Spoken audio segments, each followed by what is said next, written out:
Hello all, सबका स्वागत है DFCCL exam preparation crash course में। तो ये जो है पार्ट 7 है इकोनॉमिक्स एंड मार्केटिंग का। और एक्चुअली ये फ्राइडे का आपका लेक्चर है, ठीक है। तो आज सैटरडे मॉर्निंग को आपको दिख रहा है। तो जो स्ट्रैटेजी वीडियो अपना शेड्यूल रहता है सैटरडे को, वो शाम को आएगा आज, ठीक है। तो डिस्कशन को स्टार्ट करते हैं अभी। अब तक हमने क्या पढ़ा वो सभी, ठीक है। तो अभी तक जो हमने देखा, एक जो प्रीवियस अपना लेक्चर था उसमें मैंने डिस्कस किया था एक बहुत ही इंपॉर्टेंट चीज़, ओके, जो है इन्फ्लेशन, महंगाई, राइट। मैंने आई होप आपको रिमेंबर, मतलब आपको याद होगा कि 2000 अगर 11 है, ओके, और 2012 है, तो इस जो ईयर में है, वन पर्टिकुलर ईयर में जब आपका इन्फ्लेशन बढ़ेगा तो इस तरीके से बढ़ना चाहिए, दे ओके है, राइट। क्योंकि इससे इकोनॉमी अपना ग्रो होता है, ठीक है। लेकिन अगर यही इन्फ्लेशन इस तरीके से बढ़ता है सेम ईयर में, एक पर्टिकुलर ईयर में इस तरीके से, तो फिर प्रॉब्लम की बात है। क्यों? क्योंकि इससे ये बहुत ही ज़्यादा डेंजरस इन्फ्लेशन है, इसमें बहुत सारे जॉब लॉस हो सकते हैं, राइट। क्योंकि पैसे ही नहीं बचेगा पब्लिक के पास। ये सब हमने ऑलरेडी डिस्कस किया है, ठीक है। तो सपोज ये 5% था आपका और ये 15% है, तो 5% ओके है, क्योंकि सपोज आप सैलरी सब जॉब कर रहे हैं तो आपको इंक्रीमेंट मिलता है 10%, ओके। और 30% शिफ्ट मारते तो 30% मिलता भी है, तो मतलब चलता है। लेकिन 15% थोड़ा बहुत मतलब प्रॉब्लमेटिक है, राइट। तो इसको ही कंट्रोल करने के लिए ये जो इन्फ्लेशन है इसको ही कंट्रोल करने के लिए, कम ज़्यादा करने के लिए, ओके, एक स्ट्रैटेजी रहती है। जैसे कि मैं आपको स्ट्रैटेजी वीडियो देता हूँ, तो वैसे ही एक RBI की, रिजर्व बैंक ऑफ इंडिया की स्ट्रैटेजी रहती है। वही स्ट्रैटेजी को बोलते हैं हम मॉनेटरी पॉलिसी, मौद्रिक नीति, ठीक है। तो मॉनेटरी पॉलिसी क्या है? एक स्ट्रैटेजी है मार्केट में, बाजार में, इकोनॉमी में मनी सप्लाई को कंट्रोल करने के लिए, टू कंट्रोल द इन्फ्लेशन, ठीक है। तो सबसे इंपॉर्टेंट वर्ड मैंने यूज़ किया अभी, मनी सप्लाई। तो ये क्या रहेगा, राइट? मनी सप्लाई क्या रहेगा? ओके। तो मॉनेटरी पॉलिसी में ऐसे टूल्स है जिनका हम यूज़ करके मनी सप्लाई को कम ज़्यादा कर सकते हैं। मनी सप्लाई मतलब सप्लाई ऑफ मनी, ठीक है, मनी का मार्केट में आना और जाना, ओके। जैसे कि बैंक, पता है आपको सबको, राइट। बैंक का सबसे मेजर जो रेवेन्यू आता है, ओके, जो कमाई बैंक की होती है वो किससे होती है? लोन से, ठीक है। सबसे ज़्यादा जो बैंक कमाती है वो किससे होती है? लोन से। तो अगर बैंक ने, जो बहुत सारे लोन रहते हैं, आपको पता है, होम लोन, कार लोन, ठीक है, पर्सनल लोन, बहुत सारे प्रकार के लोन रहते हैं। तो अगर लोन के जो रेट है, जिस रेट पे अपने को लोन मिलता है, राइट, हम EMI देते हैं, तो वो अगर बैंक ने कम कर दिया, ओके, जो रेट है वो, सपोज पहले मुझे मिल रहा था होम लोन 10% के रेट पे, अभी बैंक ने कम कर दिया 8% को, ओके, और मुझे ज़रूरत है, मतलब घर लेना है मुझे, तो मैं लूँगा, राइट। मतलब क्या हुआ, मैंने लोन लिया और मार्केट में मनी आ गया, तो मनी सप्लाई इससे बढ़ा, ठीक है। तो जब भी आपका रेट कम हो गया, इंटरेस्ट रेट कम हो गए लोन के, मनी सप्लाई बढ़ेगा, ओके। इसका ही उल्टा, पहले 10% था, अभी 12% कर दिया, तो मैं सोचूंगा नहीं, पहले तो 10 था ना, मैं वेट करता हूँ, ठीक है। तो मनी सप्लाई कम होने वाला है, मार्केट में पैसा नहीं आएगा, ठीक है। और इससे ही इन्फ्लेशन कनेक्टेड है। अभी वो कैसे होता है, क्या होता है, ये अभी सभी हम चीज़ें डिस्कशन करेंगे आराम से, ठीक है। ओके, तो मनी सप्लाई पे फिर से आता हूँ मैं, ओके, मनी सप्लाई पे फिर से आता हूँ। तो अभी आपको बेसिक चीज़ ऐड हो गई, मनी सप्लाई क्या है, ओके, और कैसे कंट्रोल होता है। तो जब भी आपका मनी सप्लाई ज़्यादा होगा मार्केट में, ठीक है, मतलब क्या, लोन जो है आपको अच्छे दाम में मिल रहा है, आप लोन लोगे, ठीक है, तो पीपल क्या करेंगे? लोन लेंगे, ठीक है, पीपल्स लोन, सपोज, तो पीपल लोन ज़्यादा रहेंगे, ठीक है। पीपल जो ज़्यादा लेंगे, अभी उनके पास क्या आ गया? पैसा आ गया। तो जब भी पैसा एक्स्ट्रा आपके पास आ गया, आप डिमांड करोगे, तो डिमांड जो है बढ़ने वाले हैं, ओके। जैसे आपके पास लोन, आप मनी आ गया, वैसे डिमांड बढ़ने वाला है। और डिमांड अगर बढ़ेगा तो जो प्राइसेस है गुड्स एंड सर्विसेज के, राइट, जो प्राइसेस है, सपोज एक चीज़ 100 रुपीज़ की है, एक बंदा बोल रहा है मुझे दो 120 में, ओके, तो वो 120 वाले को देगा। ये फिर एक और बंदा आ गया, 140 में लूँगा मैं, तो इसको ही देगा वो, ठीक है। तो prices of goods and services जो लिमिटेड क्वांटिटीज़ में है, उनके प्राइसेस जो है बढ़ने वाले हैं, सिंपल। और यही आपका क्या होता है? इन्फ्लेशन, महंगाई बढ़ गई, ठीक है, इसको ही बोलते हैं महंगाई बढ़ गई। तो इस तरीके से ये काम करेगा, ठीक है। अभी इसका उल्टा ही, सपोज इसका उल्टा ही, अगर लोन रेट बढ़ा दिए है बैंक ने, ठीक है, अभी पब्लिक लोन नहीं लेगा तो पैसा, मनी सप्लाई मार्केट में कम हो जाएगा, ठीक है। लोन नहीं लेंगे तो अभी पैसा ही नहीं है खर्च करने के लिए, तो क्या करेंगे? तो इसको डिमांड भी कम हो जाएगा, राइट, पैसे ही नहीं है। फिर डिमांड कम हो गया तो प्राइस बढ़ा के क्या करेंगे? क्योंकि डिमांड नहीं है, तो प्राइस भी कम हो गया, एंड अप्लाई इन्फ्लेशन आराम से इससे कम हो जाता है, ठीक है। तो इस यही हम करने वाले हैं। अब ये क्यों करती है RBI? बेसिकली बैलेंस करने के लिए इकोनॉमी को, ठीक है, ताकि ज़्यादा इन्फ्लेशन बढ़े भी ना और ज़्यादा कम भी ना हो। प्रॉपर एक जो डिफाइंड रहता है इन्फ्लेशन बैंड रहता है RBI का, ओके, उसके तहत हो। जैसे कि आपका एक बैंड रहता है 2%, 4%, इस तरीके से बैंड रहता है, ठीक है। तो उसमें हम जाएंगे नहीं, जस्ट कंट्रोल करने के लिए इतना आपको याद रखना है। ओके, तो ये तो था मनी सप्लाई। अभी जस्ट यही जो मैंने एक्सप्लेन किया उसके लिए 2 टेक्निकल टर्म्स आपको याद रखने हैं, तो अभी मैं लिख देता हूँ, ठीक है। तो एक तो होने वाला है एक्सपांशनरी पॉलिसी, एक्सपांशनरी पॉलिसी, और सेकेंड जो होने वाला है वो है कॉन्ट्रैक्शनरी, ठीक है, कॉन्ट्रैक्शनरी पॉलिसी। तो एक्सपांशनरी पॉलिसी में क्या होने वाला है, एक्सपांशन होने वाला है, ठीक है, बढ़ने वाला है, मतलब मनी सप्लाई ज़्यादा होगा। तो मनी सप्लाई इसमें ज़्यादा होने वाला है, मतलब मनी सप्लाई ज़्यादा होगा मतलब इन्फ्लेशन ज़्यादा होगा, ठीक है। अभी आपको पता है कैसे करना है। और इसमें ही जो मनी होता है उसको हम बोलते हैं चीप मनी। क्यों चीप मनी क्यों बोलते हैं इसको, जो पैसा इसमें होता है, क्योंकि उसके दाम बहुत ही कम हो गए, पैसे का वैल्यू जो है बहुत ही कम हो गया है, ठीक है। इसलिए सभी पब्लिक के पास पैसा आ गया है और वो खर्च कर रहे हैं, डिमांड बढ़ा रहा है, राइट। अभी इसमें जो है कॉन्ट्रैक्शनरी पॉलिसी में, इसमें क्या होने वाला है, मनी सप्लाई कम होने वाला है, कॉन्ट्रैक्ट, ठीक है, कॉन्ट्रैक्ट, मनी सप्लाई कम होने वाला है, और मनी सप्लाई कम हुआ मतलब इन्फ्लेशन कम होने वाला है। और इसमें जो मनी रहता है उसको बोलते हैं हम डियर मनी, ओके, इसको बोलते हैं हम डियर मनी। तो डियर मनी मतलब क्या, मेरे पास ही रहो जाओ मत, ओके, ऐसे आप याद रख सकते हो। डियर जो अभी रहते हैं हमारे, हम क्या बोलते हैं, मेरे पास रहो जाओ मत, इस तरीके से डियर मनी, और ये चीप मनी हो गया, ठीक है। तो ये 2 टर्म आपको याद रखने हैं, पूछ सकता है एमसीक्यू क्वेश्चन बेसिक। ओके, अभी जो टूल्स है वो देख लेते हैं, क्या क्या टूल्स है अपने पास, ओके, जो मॉनेटरी पॉलिसी को डिफाइन करता है। उससे पहले, टूल्स पे जाने से पहले, जो मॉनेटरी पॉलिसी है, ओके, ये हर 2 महीने में चेंज होता है। इसमें जो भी रहेंगे टूल्स, जो भी रेट्स रहेंगे, हम आगे देखेंगे, ओके, हर 2 महीने में चेंज करेगा। और इसके लिए एक सेपरेट कमिटी रहती है आरबीआई के डिपार्टमेंट में ही, that is monetary policy committee, ठीक है। तो जो मॉनेटरी पॉलिसी कमिटी है वो क्या करती है, 2 महीने में देखती है बाजार में क्या चालू है, उसके हिसाब से जो रेट्स है वो कम ज़्यादा करती है, ओके, ये आपको याद रखना है। तो इसके चेयरमैन रहेंगे वो आरबीआई के गवर्नर रहेंगे, ठीक है। तो अभी आपके लिए क्वेश्चन है, कमेंट में आंसर चाहिए, आरबीआई के करंट गवर्नर कौन है, ठीक है, करंट गवर्नर कौन है आरबीआई के, वही चेयरमैन है एमपीसी के, ठीक है। एमपीसी मतलब मॉनेटरी पॉलिसी कमेटी, ये आपको याद रखना है, ओके। तो उर्जित पटेल कमेटी जो थी 2013 में, उन्होंने रिकमेंड किया कि 2 मंथ के बाद हम रिव्यू करेंगे फिर से, ओके। ज़रूरी नहीं है कि हर बार चेंज हो, हालात कैसे है उसके हिसाब से वो डिसाइड करेंगे कि चेंज करना है कि नहीं, ठीक है, ओके। तो ये है अभी टूल्स। तो सबसे पहले इसमें 2 टाइप के टूल्स है, एक तो क्वांटिटेटिव फैक्टर्स है, ठीक है, क्वांटिटेटिव मतलब जो हम गिन सकते हैं, जिनका हम कैलकुलेशन कर सकते हैं, सिंपल, ठीक है। तो उसमें क्या क्या दिख सकता है आपको, बहुत बड़ी लिस्ट है, तो एक एक करके हम देखने वाले डिटेल में क्या क्या है। लेकिन फिलहाल पहले नाम और फुल फॉर्म बहुत इंपॉर्टेंट है, बेसिक क्वेश्चन आपको आ सकता है फुल फॉर्म भी। तो CRR जब भी होगा उसका फुल फॉर्म होगा कैश रिजर्व रेशियो, SLR मतलब statutory liquidity ratio, bank rate, okay, MSA मतलब मार्जिनल स्टैंडिंग फैसिलिटी, RR मतलब रेपो रेट, और इसको ही बोलते हैं पॉलिसी रेट, दूसरा नाम है रिवर्स रेपो रेट और ओपन मार्केट ऑपरेशंस, ठीक है। तो अभी एक एक करके इनको हम देखने वाले हैं। तो आज हम सिर्फ यही डिस्कशन करने वाले हैं क्वांटिटेटिव, एंड मंडे को हम करेंगे क्वालिटेटिव, ओके। तो अभी इसमें क्वालिटेटिव होता है, क्वालिटेटिव में भी 5 आपको दिख रहा है type, moral suasion, credit rationing, margin requirement, consumer regulation and direct action, ठीक है। इस तरीके से आपके ये हुए क्वालिटेटिव फैक्टर। तो अभी हम स्टार्ट करते हैं अपना डिस्कशन, जो कि है क्वांटिटेटिव फैक्टर्स का, ठीक है। तो अभी एक वर्ड आएगा लिक्विडिटी एडजस्टमेंट फैसिलिटी, मतलब क्या है। तो इसका मतलब जानने से पहले अपने को जाना पड़ेगा बैंक के पास, ठीक है। तो जाते हैं हम बैंक के पास। तो ये आपका बैंक है। अभी बैंक में रेगुलरली डेली, ओके, जब भी वर्किंग आवर्स है, क्या क्या हो रहा है, बहुत सारे लोग एक तो कैश डिपॉजिट करते हैं और कैश विड्रॉ करते हैं, राइट। कुछ कुछ लोग जो है FD बनाते हैं, फिक्स डिपॉजिट बनाते हैं। कुछ कुछ लोग जो है वो सेविंग और करंट अकाउंट में, एक सेविंग अकाउंट रहता है और बिजनेसमैन के लिए करंट अकाउंट रहता है, ठीक है। तो सेविंग और करंट अकाउंट में पैसे डालते हैं, और बहुत सारी चीज़ें PPF भी है, तो PPF बनाते हैं कुछ कुछ लोग, ओके। बहुत सारी चीज़ें रहती है, डिमांड ड्राफ्ट वो सब। तो ये 3 मान के चलते हम, ओके। तो इसके बैंक के पास पैसा आ गया, ओके, जो पब्लिक है उसने FD बना दिया, सेविंग में पैसे जमा कर दिए, PPF में भी पैसे जमा कर दिए, बैंक के पास पैसा आ गया, ठीक है। और फिर ये जो पैसा है इसका ही बैंक यूज़ करेगी लोन के लिए, इसका ही बैंक अभी यूज़ करने वाली है लोन के लिए, ठीक है। और अभी इधर जो भी पब्लिक होगी उनको लोन चाहिए होगा, किसी प्रकार का loan, home loan, car loan, कुछ भी, फर्नीचर लोन, तो वो इधर से ले सकती है, ठीक है। और ये जो लोन है ये बैंक सपोज देगी 10% के रेट पे, तो अपने को EMI देना पड़ेगा 10% का, ठीक है। तो इस तरीके से बैंक का रेवेन्यू होने वाला है, एक बेसिक आइडिया है। तो आपको ये पता चल गया कि जो अपना पैसा हम बैंक में रखते हैं वही बैंक यूज़ करते हैं लोन देने के लिए, ठीक है। तो अभी सपोज क्या होने वाला है, बैंक को ये इंश्योर करना पड़ेगा कि डेली, ओके, अपने पास मनी होना चाहिए। क्यों?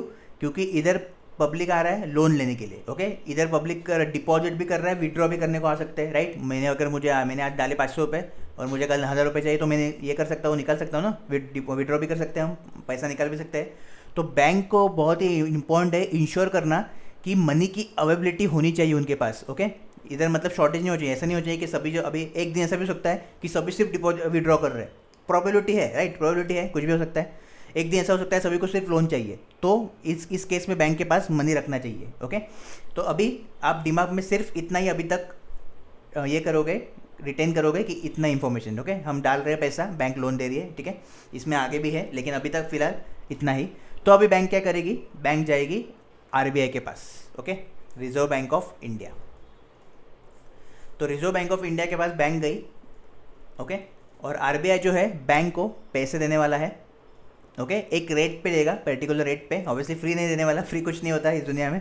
तो आरबीआई भी बैंक को पैसे देने वाला है, उस किस रेट पे देने वाला है, तो वो है रेपो रेट, ठीक है। तो एक टर्म अपना आता है इधर रेपो रेट, शॉर्ट टर्म के लिए रहेगा ये, ठीक है, शॉर्ट टर्म के लिए रहेगा,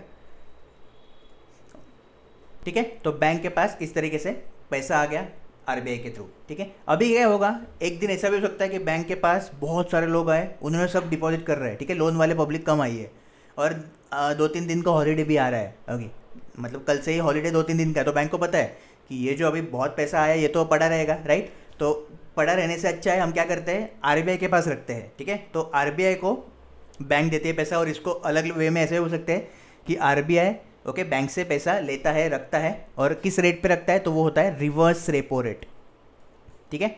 तो ये जो रेट है ये आरबीआई पे करेगा बैंक को, क्यों, क्योंकि बैंक ने जमा कर दिया आरबीआई के पास थोड़े वेरी शॉर्ट ड्यूरेशन के लिए, अगेन शॉर्ट ड्यूरेशन, ठीक है, वेरी शॉर्ट ड्यूरेशन। तो इस तरीके से ये दोनों चीज़ काम करते हैं, ठीक है। अभी इसमें आपको याद रखना है कि रेपो रेट जो है आपका हमेशा ज़्यादा होने वाला है, ओके। आरबीआई ज़्यादा ही लेगा पैसा रिवर्स रेपो रेट से, तो हमेशा रेपो रेट आपका ज़्यादा रहने वाला है। करंट रेपो रेट आपका 4 चल रहा है, 4%, और ये आपका 3.25% चल रहा है, ठीक है। 3.25%, 4% 2 महीने में चेंज होता है। तो ये इसका इन्फॉर्मेशन किधर मिलेगा आपको, रिजर्व बैंक ऑफ इंडिया के ऑफिशियल वेबसाइट पे आपको मिलेगा। उधर ऑप्शन रहता है रेट्स, तो उधर आप रेट पे क्लिक करोगे तो आपको सभी जो रेट है हमने देखे, बड़ा लिस्ट है ना 8 का, तो वो सभी रेट आपको उधर मिल जाएंगे, ठीक है। तो एक क्वेश्चन ऐसे पूछ सकते हैं करंट रेट क्या चालू है, वो आपको याद रखना है। तो ये हम अभी आप फिलहाल तो ये रेट है, ठीक है। अगर चेंज होता है आपके एग्जाम तक तो डेफिनेटली जीके वीडियो में मैं कवर करूँगा, ओके, कुछ प्रॉब्लम टेंशन लेने की जरूरत नहीं है, ठीक है। तो अभी तक अपने को पता चला कि रिवर्स रेपो रेट और रेपो रेट की मतलब क्या वैल्यू, ये मीनिंग है, ठीक है, क्या इंपॉर्टेंस है, ओके। अभी ये जो ट्रांजैक्शन हो रहा है मतलब बैंक टू आरबीआई और आरबीआई टू बैंक, ठीक है, ये होता है गवर्नमेंट सिक्योरिटीज़ के थ्रू, ऐसा कैश नहीं रहता इधर, गवर्नमेंट सिक्योरिटीज़ का के थ्रू ट्रांजैक्शन हो रहा है। मतलब बैंक गवर्नमेंट सिक्योरिटीज़ रिजर्व करता है आरबीआई के पास, आरबीआई गवर्नमेंट सिक्योरिटीज़ देता है, ठीक है। आरबीआई बोरो करता है और लेंड देता है, लेंड करता है, ओके। तो अभी इधर आपको याद रखना है कि गवर्नमेंट सिक्योरिटीज़ मतलब क्या होता है, फर्स्ट थिंग। तो गवर्नमेंट सिक्योरिटी मतलब ऐसी चीज़ जिधर हम पैसे इन्वेस्ट कर रहे हैं और अपनी गारंटी है कि जो भी मैंने इन्वेस्ट किया है, ओके, सपोज मैंने 100 रुपीज़ इन्वेस्ट किए, तो 1 साल के बाद मुझे 100 मिलेगा और ऊपर से थोड़ा उसमें इंटरेस्ट भी मिलता है अपने को, ठीक है, ये गारंटी रहती है। तो इसमें आते हैं आपके वेरियस गवर्नमेंट बॉन्ड आते हैं, ओके, टी बिल्स आते हैं, ट्रेजरी बिल्स आते हैं, तो ये गवर्नमेंट के सिक्योरिटीज रहती है, ओके। तो इनमें ट्रांजेक्शन आपके होते हैं, ये जो हो रहा है इधर। अभी अगेन अपने बैंक के एग्जाम्पल पे आते हैं, अगेन आपके बैंक पे एग्जाम्पल पे आते हैं, ठीक है, इसकी ज़रूरत नहीं फिलहाल, ओके। तो अपने को पता चला अभी लिक्विडिटी एडजस्टमेंट फैसिलिटी क्या है, इसके अंडर क्या क्या आता है, RR and RRR, okay, repo rate and reverse repo rate इसमें आता है। लिक्विडिटी एडजस्ट करेंगे हम, लिक्विडिटी मतलब कैश के फॉर्म में मनी होना चाहिए क्विकली, जब भी मनी की अपने को नीड है मेरे पास वो होनी चाहिए, मतलब इसका मीनिंग होता है लिक्विडिटी, ठीक है। तो लिक्विडिटी एडजस्टमेंट फैसिलिटी ये प्रोवाइड करता है कौन, आरबीआई वेरियस बैंक्स के लिए, ठीक है, ये आपको पता चला। अभी ये जो रेपो रेट और रिवर्स रेपो रेट है इसका इन्फ्लेशन पे क्या इम्पैक्ट पड़ेगा, ओके, ये बहुत ही इंपॉर्टेंट है जानना, और इस पे ऊपर आपको एमसीक्यू क्वेश्चन वो दे भी सकते हैं, ठीक है। तो सपोज अभी आरबीआई का जो करंट रेपो रेट है मैंने आपको बोला 4% चालू है, ओके, मतलब क्या है 4% रेपो रेट मतलब क्या है, आरबीआई ने बैंक को पैसे दे दिए, ठीक है, बैंक ने गवर्नमेंट सिक्योरिटीज रख दी आरबीआई के पास, आरबीआई ने बैंक को पैसे दे दिए और बैंक आरबीआई चार्ज करेगा 4%, ठीक है, ओके। अभी सपोज आरबीआई ने डिसाइड किया कि रेपो रेट बढ़ा देते हैं हम, मैं रेपो रेट कर देता हूँ अभी 6%, ठीक है, आरबीआई बोलता है अभी 6% करेंगे हम। तो प्रॉब्लम क्या होने वाला है, देखिए बैंक को क्या है, रेवेन्यू चाहिए, और रेवेन्यू का स्रोत क्या है, बैंक का लोन, ठीक है। तो अभी अगर पहले बैंक के पास, ठीक है, देखो 4% तो आरबीआई के देना है बैंक को, राइट, और अभी इधर लोन दे रही है पब्लिक को 10% पे, इसमें से 4% तो आरबीआई को जाएगा। अभी आरबीआई ने किया 6%, ओके, तो बैंक क्या करेगी, लोन का रेट जो है वो बढ़ा देगी, मतलब 12%, क्योंकि ये जो उनका बीच का है उनको सेम चाहिए, उनको अपना रेवेन्यू से मतलब है, ओके, उससे मतलब नहीं है। तो क्या होगा, रेपो रेट जैसे बढ़ेगा, ठीक है, बैंक अपना इंटरेस्ट रेट लोन का बढ़ा देगी, ओके, ईएमआई ज़्यादा लगेगा अभी। तो इससे क्या होने वाला है, अभी देखिए इससे क्या होने वाला है अगेन, कि रेपो रेट बढ़ गया है, ठीक है, लोन का जो इंटरेस्ट रेट्स है, लोन के इंटरेस्ट रेट्स जो है वो बढ़ रहे हैं, ओके। अभी जो पब्लिक है, तो पब्लिक इंटरेस्ट रेट बढ़ गया है, मतलब पब्लिक तो पैसे लेंगे नहीं, ठीक है, तो मनी जो है पब्लिक के पास वो अगेन क्या हो गया, कम हो गया। मनी कम हो गया पब्लिक का, मतलब मनी सप्लाई कम होगा मार्केट में, मनी सप्लाई मेरा कम हुआ, ठीक है, और मनी सप्लाई कम हुआ मतलब पब्लिक के पास अभी पैसा नहीं है खरीदने के लिए कुछ, तो प्राइजेस भी कम हुए एंड इन्फ्लेशन आपका कम होगा। इन्फ्लेशन आपका कम होगा, तो जब भी इन्फ्लेशन कम करना है, ओके, अगर करंट सिचुएशन के हिसाब से देखें तो अगर आरबीआई ने डिसाइड किया कि इन्फ्लेशन कम करना है तो वो रेपो रेट बढ़ा देंगी, ओके। ये अभी पूरा प्रोसेस आपको अच्छे से याद होना चाहिए, इसमें से कुछ भी पूछ सकता है वो, कि यार रेपो रेट बढ़ा दिया तो मनी सप्लाई पे क्या इंपैक्ट पड़ेगा, रेपो रेट बढ़ा दिया तो लोन के इंटरेस्ट रेट जो है कम होंगे, ज़्यादा हो गए, बहुत सारे क्वेश्चन इधर से फ्रेम कर सकता हूँ मैं, ठीक है। तो ये आपको एक एक चीज़ बहुत अच्छे तरीके से याद रखनी है, ओके। अभी इसके उल्टा देख लेते हैं हम, इसका उल्टा देखते हैं। अभी पहले 4% था, अभी फिलहाल 4% है, आरबीआई ने 6% किया। अभी आरबीआई बोलती है कि 4% है ना, अभी थोड़ा कम कर दे, 3% कर देता हूँ मैं, ठीक है। तो रेपो रेट अभी कम हो गया है, तो बैंक को अगेन, बैंक का सेम था क्या, 4% जब रेपो रेट था तब बैंक लोन देता था 10% के इंटरेस्ट रेट पे, अभी कम कर दिया तो ये भी कम होने वाला है, मतलब 9% हो गया, ठीक है। तो लोन इंटरेस्ट रेट का वैल्यू कम हो गया, ओके, मनी जो है पब्लिक के पास आ गया, पब्लिक ने लोन ले लिया, ठीक है, तो मनी ज़्यादा हो गया इधर, मनी पब्लिक के पास ज़्यादा हो गया, ओके, पीपल्स मनी भी बोल सकते हो उसको, मनी ऑफ पीपल, ऐसा लिखो इधर, ठीक है। इसकी वजह से मनी सप्लाई बढ़ गया और मनी सप्लाई बढ़ गया और इन्फ्लेशन भी बढ़ गया, ठीक है, इन्फ्लेशन बढ़ गया। तो अभी आपको ये याद रखना है कि रेपो रेट अगर कम हुआ तो कैसे होता है और अगर ज़्यादा हुआ तो कैसे होता है, ठीक है। तो ये तो था रेपो रेट के हिसाब से। अभी इधर ही मैं करता हूँ रिवर्स रेपो रेट के लिए, okay, R R R, reverse repo rate क्या हो रहा है। अभी करंट जो रिवर्स रेपो रेट आपका कितना है, 3.25%, ठीक है, मतलब बैंक ने अगर 100 रुपये रखा तो उनको 3.325 एक्स्ट्रा मिलेगा, ओके, मतलब 103 रुपये और 25 पैसा ऐसा कुछ मिलेगा। तो सपोज रिजर्व बैंक अभी बोलता है कि मैं रिवर्स रेपो रेट 4% करता हूँ, ठीक है, बैंक खुश, क्योंकि अभी क्या है, एक्स्ट्रा पैसे मिलने वाले हैं, 100 रुपये के, जब 100 रुपये रखा तो 104 रुपये मिलने वाले मुझे, ठीक है। तो अभी क्या होने वाला है, रिवर्स रेपो रेट बढ़ गया है इधर, इसकी वजह से बैंक के पास जो है, बैंक के पास बहुत ज़्यादा पैसा आ गया, ओके, एक्स्ट्रा मनी आ गया। पहले अगर 103 मिलता तो अभी 104 आ गया, राइट, बहुत बड़ी वैल्यू। और ये एग्जाम्पल 100 रुपये से एग्जाम्पल है, आपको पता है कि डेली करोड़ों में ट्रांजेक्शन होते हैं बैंक में, ओके, ये आपको पता है। तो आप सोचो 1% करोड़ों का भी बहुत ज़्यादा होता है, तो इसलिए बैंक के पास बहुत ज़्यादा पैसा आ गया, ठीक है। अभी क्या करेगा, इतने सारे पैसे क्या करेगा, तो बैंक क्या देगा, लोन देने वाला है, तो इंटरेस्ट रेट कम कर देगा बैंक एंड बहुत ज़्यादा लोन में दे देगा, क्योंकि बैंक को क्या चाहिए, रेवेन्यू, राइट। लोन दे देगा, पब्लिक लोन लेगा, पब्लिक के पास पैसा आ गया, पब्लिक के पास क्या आ गया, पैसा आ गया, ठीक है। पब्लिक के पास पैसा है मतलब इकोनॉमी में और मार्केट में मनी सप्लाई बढ़ गया, और मनी सप्लाई बढ़ गया मतलब क्या, डिमांड बढ़ गया, डिमांड बढ़ गया मतलब क्या, प्राइस बढ़ गया, प्राइस बढ़ने में क्या, इन्फ्लेशन जो है आपका वो बढ़ने वाला है, ठीक है। तो इस तरीके से बहुत ही अच्छी तरीके से आपको याद रखना है सभी चीज़ें कैसे कैसे हो रहा है। तो जब भी रिवर्स रेपो रेट बढ़ने वाला है, इन्फ्लेशन मेरा बढ़ने वाला है, ओके, ये आपको इम्पैक्ट है। और बीच में बहुत सारी चीज़ें हैं, या प्रॉपरली नोट्स बनाओ अपने, कुछ भी इसमें से पूछ सकता है। अभी उल्टा कर देते हैं कि रिजर्व बैंक बोला बस हो गया तुम्हारा, बहुत कमा लिया, अभी थोड़ा गमाओ, तो ये मैंने कर दिया 3% कम कर दिया, ओके, रिवर्स रेपो रेट कम कर दिया, तो बैंक के पास पैसा कम आ गया, ओके, पैसा कम आ गया तो क्या लोन देंगे, तो लोन का जो मतलब फ्रीक्वेंसी है वो कम हो गया, कम लोन देंगे हम भी, ठीक है। और कम लोन देंगे मतलब इंटरेस्ट रेट बढ़ा, तो पब्लिक भी लोन लेगा नहीं ज़्यादा, पब्लिक लोन लेगा नहीं तो मनी सप्लाई भी आएगा नहीं, और बहुत सारी दो चीज़ें अंदर है, प्राइस कम होगा और सब ही, और इन शॉर्ट इन्फ्लेशन मेरा कम हो जाएगा, ठीक है। तो अभी अपने नोट्स में रेपो रेट और रिवर्स रेपो रेट एक साथ लिखो, क्योंकि कंपैरिजन के फॉर्म में आपको याद रखना है एग्जाम से पहले, ठीक है। तो इस तरीके से आप रिवीजन कर सकते हो। तो रेपो रेट बढ़ेगा तब इन्फ्लेशन मेरा क्या है, वाइट वाइट ना, कम होने वाला है, ठीक है। इधर रिवर्स रेपो रेट बढ़ा तो इन्फ्लेशन मेरा बढ़ने वाला है, ओके। तो कन्फ्यूजन नहीं होना चाहिए, इसलिए ये दोनों एक साथ लिखो इस तरीके से, मतलब आप प्रॉपरली कंपेयर करके याद रख सकते हो, ठीक है। तो ये हुआ आपका proper repo rate, reverse repo rate, मतलब लिक्विडिटी एडजस्टमेंट फैसिलिटी जो आरबीआई प्रोवाइड करता है बैंक्स को, ठीक है। ओके, जाते हैं अभी आगे।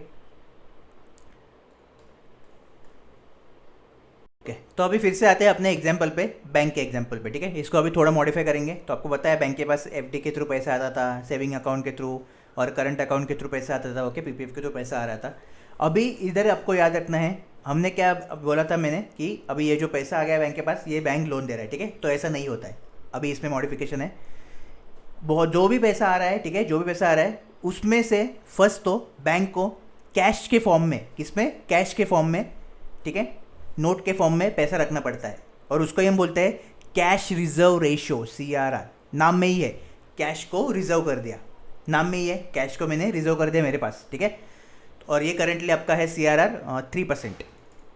मतलब सपोज 100 रुपीज़ आ गया बैंक के पास, ठीक है, डेली का 100 रुपीज़ आ गया आज का, तो 3 रुपया बैंक को अपने पास रखना है। ये कंपलसरी रूल है RBI का, और अगर ये फॉलो नहीं किया तो पेनल्टी लगेगा, ठीक है। ये कंपलसरी रूल है, 3% तो रखना ही है अपने पास, ठीक है। सेकेंड चीज़ इसमें आता है आपका SLR, मतलब स्टैट्यूटरी लिक्विडिटी रेशियो, ठीक है। तो ये जो SLR है, इसमें क्या होने वाला है, अभी फिलहाल चालू है 18% का चालू है SLR, ठीक है। तो बैंक को, ओके, बैंक को गवर्नमेंट सिक्योरिटीज़ में ये जो 18 पैसे पैसा है, 18% पैसा आ रहा है, 100 रुपये है, मतलब 18 रुपये जो है, 18 रुपीज़ गवर्नमेंट सिक्योरिटीज़ में कंपलसरी इन्वेस्टमेंट करना पड़ेगा। जैसे कि आपके बॉन्ड्स हो गए, गोल्ड हो गया, सबसे बड़ा एग्जांपल गोल्ड है, इधर बॉन्ड है, ओके, टी बिल है, ट्रेजरी बिल। तो ये सारे गवर्नमेंट सिक्योरिटीज़ रहती है, ठीक है, जो मैच्योर 1 साल के बाद मैच्योर हो जाती है, तो बैंक को थोड़ा बहुत इंटरेस्ट भी मिलेगा। तो 18% का इन्वेस्टमेंट बैंक को कंपलसरी करना है गवर्नमेंट सिक्योरिटीज़ में, ये रूल है। अगेन फॉलो नहीं किया, पेनल्टी बैठेगा, ठीक है, पेनल्टी बैठेगा। तो मतलब 100 रुपये अगर बैंक के पास डेली आ रहा है, ओके, आज 100 रुपये आया, तो 21 रुपीज़ तो इसमें ही गए। एक तो 3 रुपये मुझे मेरे पास रखना है, और 18% मुझे क्या करना है, सिक्योरिटी में इन्वेस्ट कर देना है, गवर्नमेंट सिक्योरिटी में, ठीक है। मतलब पैसा बचा कितना अभी, 100 रुपये is just a example, okay, ये करोड़ों में है ऑलरेडी, ये याद रखो। तो 21 रुपीज़ गया, बचा मेरा 79 रुपीज़ जो है अभी ये है बैंक के पास, कुछ भी कर सकते हो, ठीक है। तो बैंक क्या करेगा, ये लोन के फॉर्म में दे देगा पब्लिक को, ठीक है। तो ये एक्चुअल स्ट्रक्चर है। तो आपको याद रखना है CRR एंड SLR क्या होता है, ओके। और इसको ही हम बोलते हैं net demand and time liability. Liability का आपको मीनिंग पता है, ठीक है, लास्ट क्लास में बोला था मैंने। तो net demand and time liability मतलब क्या है कि 21%, ठीक है, 3% और 81%, 21% होगा। तो 21% कंपलसरी बैंक को अपने पास रखना पड़ेगा, बाकी जो भी बचा है मनी कुछ भी करो, ठीक है, लोन के फॉर्म में दे दो, सिंपल। तो net demand and time liability में क्या क्या आता है आपका, CRR and SLR, clear. Liquidity adjustment facility में क्या क्या आता है, reverse repo rate and repo rate, okay, properly ये भी क्वेश्चन पूछ सकते हैं, वो आराम से याद रखना है अपने को, ठीक है। ओके, आते हैं वापस एग्जाम्पल पे। तो अभी तो ये हो रहा है, ठीक है। अभी हम देखते हैं कि जो CRR है, बेसिकली एक बताओ मुझे कि CRR जो है कैश के फॉर्म में मेरे पास पैसे रख रहा हूँ, ठीक है, मेरे पास रख दिया मैंने, बाजू में रख दिया ड्रॉवर में सपोज, तो इस पर मुझे इंटरेस्ट मिलने वाला है कि नहीं, ऑब्वियसली नहीं, क्योंकि वो कैश के फॉर्म में मेरे पास ही पैसा है, राइट। मैं अगर बैंक में रखता हूँ तो बैंक मुझे 1 साल में 3% देती है रेट, मतलब मैंने आज अगर 100 रुपये डाला, 1 साल बाद में निकालूंगा, मुझे 3% मतलब 103 रुपये मिलेगा, राइट। लेकिन ये कैश तो मेरे पास ही पड़ा है, मैंने ड्रॉवर में रख दिया है, ड्रॉवर में तो पैसे पड़ देंगे नहीं, राइट। तो मतलब और एक आपको इंपॉर्टेंट पॉइंट मिल गया इधर कि इस पर इंटरेस्ट नहीं मिलता, इस पर CRR पे नो इंटरेस्ट, ये भी आपको याद रखना है, बहुत इंपॉर्टेंट, ठीक है। SLR में क्या है, इन्वेस्टमेंट कर रही है बैंक गवर्नमेंट सिक्योरिटीज़ में। अभी गोल्ड का प्राइस आज 40,000 है, 1 साल के बाद अगर ये 42,000 हो जाएगा और बैंक ने तभी निकाल लिया पैसा, तो 2,000 रुपीज़ तो बैंक को प्रॉफिट है ना, तो ये मेरा इंटरेस्ट हो गया, मतलब इस पर इंटरेस्ट अपने को मिलेगा, क्योंकि गवर्नमेंट सिक्योरिटी जो है 1 साल के बाद मैच्योर हो जाती है, ठीक है। 1 साल, 3 साल, 5 साल, ऐसा एक डिफरेंस रहता है उसमें, 8 साल भी रहते हैं कुछ कुछ, ओके। अभी सोचो, ठीक है, कि CRR मेरा इधर मैं किधर लिखता हूँ, इस तरीके से CRR है, ओके। RBI बोलेगा कि CRR बढ़ा दो तुम्हें, अभी बढ़ा दो हमें, देखते हैं क्या करते हो तुम लोग, ठीक है। तो CRR बढ़ा दिया, तो CRR 3% था, इसको मैं एडजस्ट कर दिया RBI ने, मतलब कितना कर दिया, 5% कर दिया RBI ने, ठीक है। तो अभी इम्पैक्ट क्या पड़ेगा देखो। तो जैसे पहले बैंक अपने पास 3 रुपये रखता था, अपना एग्जाम्पल लेंगे 100 रुपीज़ वाला, तो पहले बैंक जो है मेरे पास 3 रुपये रखता था अपने पास, ठीक है। तो टोटल 21 रुपये तो अपने पास रखता था, 18 रुपये उधर दे दे गवर्नमेंट सिक्योरिटीज़ को, अभी 5% कर दिया है, मतलब अभी कितना हो गया, 5 + 18 23% हो गया, मतलब लोन का जो अमाउंट है वो कितना हो गया, 77 कम हो गया, ठीक है। तो अभी मतलब क्या है, जो बैंक लोन दे सकता है वो कम हो गया, ठीक है। फर्स्ट थिंग, बैंक जो है लोन कम देंगे तो मनी सप्लाई भी मार्केट में कम होगा। पहले बैंक बहुत ज़्यादा लोन देती थी, क्योंकि CRR 3% था, अभी 5% बढ़ा दिया है, राइट। तो मनी सप्लाई कम होने वाला है, और मनी सप्लाई कम हुआ मतलब जो इन्फ्लेशन है वो बढ़ने वाला है। बीच की चीज़ें आपको पता है, ओके, मैं अभी फिर से रिपीट नहीं करूँगा बीच में क्या क्या हो रहा है, प्राइस बढ़ रहा है, डिमांड, वो सब वैसे ही रहेगा, ठीक है। तो शॉर्टकट में लिख रहा हूँ अभी। तो CRR बढ़ेगा तब इन्फ्लेशन बढ़ेगा। अगेन CRR कम हो गया, CRR कम हो गया, लोन क्या है बहुत ज़्यादा देंगे बैंक, ओके। तो मनी सप्लाई, पब्लिक के पास बहुत ज़्यादा पैसा आएगा, और पैसा आ गया तो खर्च बहुत करेगी और इन्फ्लेशन बढ़ जाएगा, ठीक है, डिमांड करेगी, इन्फ्लेशन बढ़ जाएगा। तो ये तो था CRR। SLR का क्या देखते हैं, सेम। तो SLR जब भी बढ़ेगा, ठीक है, अभी देखिए SLR रेट 18% था, ओके। रिजर्व बैंक बोलता है कि अभी 18 नहीं, अभी आप 20% रखो, 20% रखो, मतलब 23 हो गया, ठीक है, मतलब 77। तो फिर से क्या होना है, SLR अगर ज़्यादा हो गया है तो ज़्यादा पैसा जो बैंक को है किस में जाने पड़ेगा, इन्वेस्ट करना पड़ेगा गवर्नमेंट सिक्योरिटीज़ में, ठीक है। गवर्नमेंट सिक्योरिटीज़ में इन्वेस्ट ज़्यादा करना पड़ेगा, तो ऑब्वियसली लोन कम देगा, लोन कम देगा, लोन कम देगा तो मार्जिन, जो मनी सप्लाई है मार्केट में वो कम होने वाला है, और इसकी वजह से इन्फ्लेशन जो है आपका वो कम होने वाला है, ठीक है। और अगर SLR जो आपका कम हुआ, ठीक है, तो लोन क्या होगा, ज़्यादा होगा, मतलब अभी इधर 18% रखना था तो RBI बोलता है 15% रखो, ठीक है, थोड़ा बहुत आप यूज़ कर दो लोन के लिए। लोन का अमाउंट अचानक बढ़ गया, अचानक बढ़ गया, राइट, और मनी सप्लाई ज़्यादा हो गया, एंड इसके साथ से आपका इन्फ्लेशन जो है वो ज़्यादा हो गया, ठीक है।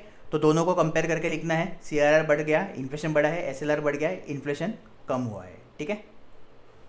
ओके, इधर उल्टा है ना, इन्फ्लेशन कम हुआ एक्चुअली, वही सोचो, क्योंकि CRR और SLR का बिहेवियर सेम ही है, राइट। एक तो मेरे पास ज़्यादा पैसे रखो या गवर्नमेंट सिक्योरिटीज़ के पास रखो, लोन अमाउंट मेरा कम ही होने वाला है, तो सेम ही बिहेवियर है CRR और SLR का। तो जस्ट नोट में प्रॉपर नोट्स कैसे बनाओगे, ऐसा लिख सकते हो, CRR SLR, ठीक है, दोनों बढ़े तो इन्फ्लेशन कम होगा, ठीक है, और CRR SLR दोनों कम हुए तो बैंक अभी लोन बांट सकता है और इन्फ्लेशन बढ़ेगा, ठीक है। तो इस तरीके से आपको प्रॉपरली याद रखना है। तो ये तो हुआ SLR CRR। अभी क्या क्या होता है अभी कि एक दिन ऐसा भी आता है कि सपोज कम पड़ गया पैसा, ठीक है, पैसा कम पड़ गया है, तो एक और फैसिलिटी RBI दे रहा है बैंक को, ठीक है, बहुत सारी फैसिलिटी देता है। तो ये होती है आपकी मार्जिनल स्टैंडिंग फैसिलिटी, ठीक है। इस फैसिलिटी में क्या करना है, जो भी गवर्नमेंट सिक्योरिटीज़ है जो बैंक ने इन्वेस्ट किया है, गवर्नमेंट सिक्योरिटीज़, ठीक है, जैसे गोल्ड बॉन्ड जो है, ठीक है, और ये आपको पता है ये कब किसके थ्रू करती है, SLR के थ्रू बैंक करते हैं, अभी जैसे हमने देखा, ठीक है।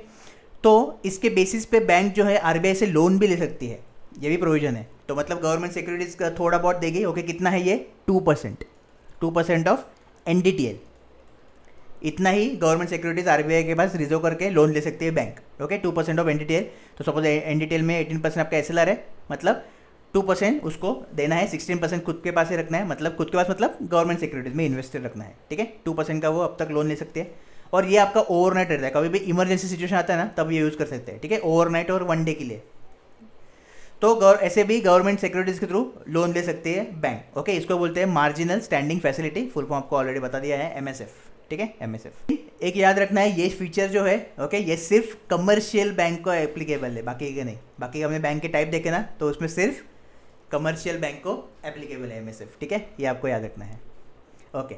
तो ये तो हुआ MSF, एक सिंपल पॉइंट था, ठीक है। बाद में आता है बैंक रेट। तो बैंक रेट क्या है, ठीक है। तो पहले जो है, जब रेपो रेट और रिवर्स रेपो रेट नहीं था 2013 के पहले, ठीक है, जब, क्योंकि आपको पता है उर्जित पटेल कमेटी ने बोला रेपो रेट और ये रिवर्स रेपो रेट के लिए, तो तभी जो ट्रांजेक्शन होते थे वो बैंक रेट के थ्रू होते थे, ओके। और बैंक रेट बेसिकली ज़्यादा रहता था, रिवर्स रेपो रेट और रेपो रेट जैसा कम नहीं रहता था, ज़्यादा रहता था, ओके। अभी भी यूज़ होता है, लेकिन अभी ज़्यादातर रिवर्स रेपो रेट और रेपो रेट यूज़ करते हैं, बैंक रेट किधर किधर जिधर ज़रूरत है उधर यूज़ करते हैं, ठीक है। तो ये तो था आपका लॉन्ग टर्म के लिए था, ये लॉन्ग टर्म के लिए होता था, ओके। और इसमें क्या होता था कि बैंक को जो है, मैंने आपको बोला कि जो ट्रांजैक्शन है, रिवर्स रेपो रेट और रेपो रेट में क्या बोला मैंने, जो ट्रांजैक्शन हो रहा है bank to RBI, RBI to bank, किसके थ्रू हो रहा है, गवर्नमेंट सिक्योरिटीज़। बैंक को पैसा चाहिए, गवर्नमेंट सिक्योरिटीज़ रखो RBI के पास, RBI को मतलब पैसा देना है तो गवर्नमेंट सिक्योरिटी ले लो, ठीक है। तो इसमें जो है गवर्नमेंट सिक्योरिटी की ज़रूरत नहीं थी, ओके। एक्चुअली विदाउट गारंटी, मतलब विदाउट गवर्नमेंट सिक्योरिटी रिजर्वेशन आपको लोन मिल जाता था, ओके, बैंक को RBI से लोन मिल जाता था। तो ये एक था बैंक रेट, ठीक है। अभी फिलहाल इसका जो रेट है 4.25% है, ओके, 4.25। तो आप देख सकते हो बैंक रेट ज़्यादा है रेपो रेट से, रेपो रेट अपना 4 है ना, रिवर्स रेपो रेट 3.25, तो बैंक रेट कितना है 4.25। लेकिन ये लॉन्ग टर्म के लिए है रेपो रेट, और reverse repo rate short term के लिए। ये आपको डिफरेंस जो है बेसिक याद रखना है, ठीक है। तो यस, इतना ही इनफ है बैंक रेट के लिए, ओके। एक लास्ट जो था आपका वो आपको पता है OMO, okay, open market operations. तो इसमें क्या होता है, RBI जो है, रिजर्व बैंक ऑफ इंडिया, वो एक तो बाय करता है या सेल करता है, क्या, गवर्नमेंट सिक्योरिटीज़, ठीक है, गवर्नमेंट सिक्योरिटीज़ जो भी हमने बोला, गोल्ड बॉन्ड, टी बिल, ठीक है। तो अभी क्या होता है, एक ओपन मार्केट में, ओपन मार्केट मतलब क्या रहेगा, सिंपल, जो बैंक्स है, इंस्टीट्यूशंस है, फाइनेंशियल इंस्टीट्यूशंस, जैसे कि मैं अगर ये आपको एग्जांपल दो इंस्टीट्यूशन का, तो इंश्योरेंस कंपनी, ओके, ये फाइनेंशियल इंस्टीट्यूशन है, तो इनमें ट्रांजेक्शन होता है आरबीआई के थ्रू, ठीक है। अभी देखिए, जब भी आरबीआई बाय करता है, मतलब क्या होने वाला है, आरबीआई जब बाय करता है, ओके, बाय करेगा मतलब जो गवर्नमेंट सिक्योरिटीज बैंक के पास है और इनके पास है वो लेगा, ठीक है, ये देंगे तो ऑब्वियसली आरबीआई क्या देगा, इनको पैसा देगा, ठीक है। तो बैंक के पास फिर से पैसा आ गया, ओके, बैंक के पास फिर से पैसा आ गया, क्या करेंगे, लोन दे, तो ठीक है, तो लोन देंगे, लोन देंगे तो मनी सप्लाई मार्केट में बढ़ेगा और इसकी वजह से फिर से इन्फ्लेशन जो है आपका बढ़ने वाला है, ठीक है। अभी जब भी आरबीआई जो है सेल करेगा, अभी जो गवर्नमेंट सिक्योरिटीज रखा है, ओके, अब उसको नहीं चाहिए, वो सेल करेगा, ओके, कंपल्सरी लेना पड़ता है, और इधर ऐसा नहीं है कि मुझे नहीं चाहिए, ओके, लेना ही पड़ता है, रूल है। तो गवर्नमेंट आरबीआई जो है सेल करेगा बैंक और इंस्ट्रूमेंटेशन को, और सॉरी, इंस्ट्रूमेंटेशन नहीं, इंस्टीट्यूशन, थोड़ा इसमें आ गया। तो इंस्टीट्यूशन क्या करेगा और बैंक क्या करेगा, आरबीआई को देगा पैसे, ठीक है। तो बैंक के पास जो पैसे हैं वो अभी क्या हो गया, फिर से कम हो गए, तो पैसे कम हो गए तो लोन तो कम देंगे, ओके, लोन कम देंगे मतलब मनी सप्लाई जो मार्केट में है वो कम हो जाएगा, और इसकी वजह से जो प्राइजेस है वो कम हो जाएगी, डिमांड कम हो जाएगी और इन्फ्लेशन मेरा कम हो जाएगा, ठीक है। तो इतनी चीज़ें आपको याद रखनी है, गवर्नमेंट सिक्योरिटीज़ के थ्रू सब ट्रांजेक्शन होने वाला है। तो आरबीआई बाय करेगा तब क्या होगा, आरबीआई सेल करेगा तब क्या होगा, ये प्रॉपरली आपको याद रखना है, ओएमओ के अंडर, ओके, ओपन मार्केट मतलब बैंक एंड इंस्टीट्यूशन के थ्रू और सेल, ठीक है। ये थे आपके quantitative tools of monetary policy, ठीक है। तो मॉनेटरी पॉलिसी अगर मैं बोलूँ तो एक मॉनेटरी पॉलिसी जो है वो अपना मैक्रो इकोनॉमिक टूल है, क्योंकि पूरे इकोनॉमिक को आपको पता है, मैक्रो इकोनॉमिक का ये मीनिंग आपको पता है, ठीक है, ऑलरेडी डिस्कस किया है। तो ये मैक्रो इकोनॉमिक टूल है, ये भी आपको क्वेश्चन पूछ सकते हैं वो एमसीक्यू में, ठीक है, ये भी आपको क्वेश्चन पूछ सकते हैं। तो इतना डिस्कशन आपको बच्चे से याद रखना है। अभी मंडे को मिलेंगे हम, उससे पहले शाम को मिलेंगे स्ट्रैटेजी वीडियो में, क्या करना है क्या नहीं, ठीक है, वो हम डिस्कस करेंगे। थोड़े बहुत आपके डाउट भी है फॉर्म के रिलेटेड और एक दो क्वेरीज है, ठीक है, मल्टीपल फॉर्म भरे कि नहीं, तो उस पर भी हम डिस्कशन करेंगे। तो शाम को आराम से डिस्कशन करेंगे, तब तक प्रॉपरली नोट्स बनाओ, ठीक है। कुछ भी डाउट हो कमेंट करो, और जो क्वेश्चन मैंने पूछा है उसका आंसर मुझे देना है, ठीक है। तो मिलते हैं शाम को, तब तक प्रॉपरली रिवाइज करो। All the best.